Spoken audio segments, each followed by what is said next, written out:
तो केंद्रीय स्वास्थ्य मंत्रालय ने कोरोना संक्रमितों के इलाज को लेकर शनिवार को नया प्रोटोकॉल जारी किया। इसमें मंत्रालय ने एंटीवायरल दवा रेमडेसिविर और प्रतिरोधक क्षमता बढ़ाने वाली दवा टोसिलीजुमैब के साथ प्लाज्मा थेरेपी के जरिए कोरोना मरीजों का इलाज करने के लिए कहा गया है।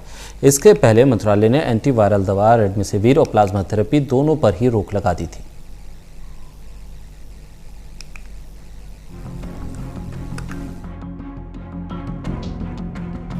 दुनिया भर में लोग कोरोना वायरस से त्रस्त हैं। भारत में भी आंकड़ा तेजी के साथ बढ़ रहा है।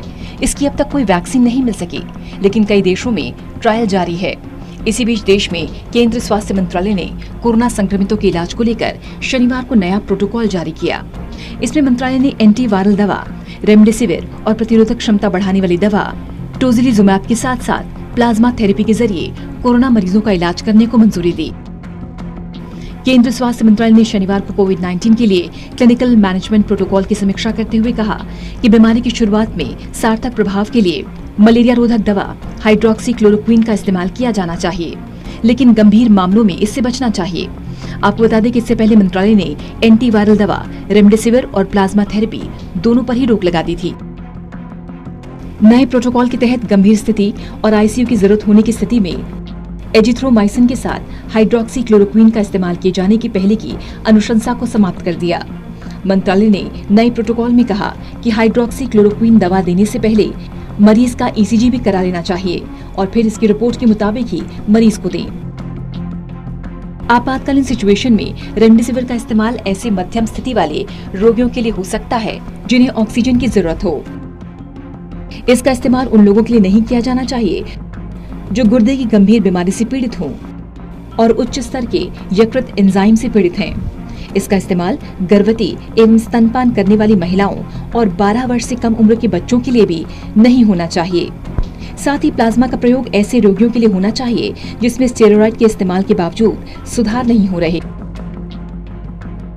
संशोधित दस्तावेज में बताया गया है कि इसकी खुराक 4 से 13 mg प्रति किलोग्राम के बीच हो सकती है। सामान्य तौर पर 200 ml की खुराक दिया जा सकता है, लेकिन 2 घंटे से कम के अंतराल पर नहीं।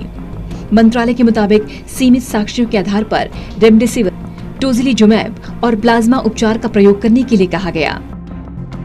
जिस तरह से स्थितियां उभरेंगी और ज्यादा आंकड़े सामने आएंगे, उसी के मुताबिक साक्ष्यों को शामिल किया जाएगा और अनुशंसा में संशोधन किया जाएगा। वर्तमान में भारत में रेमडेसिविर नहीं बनती है।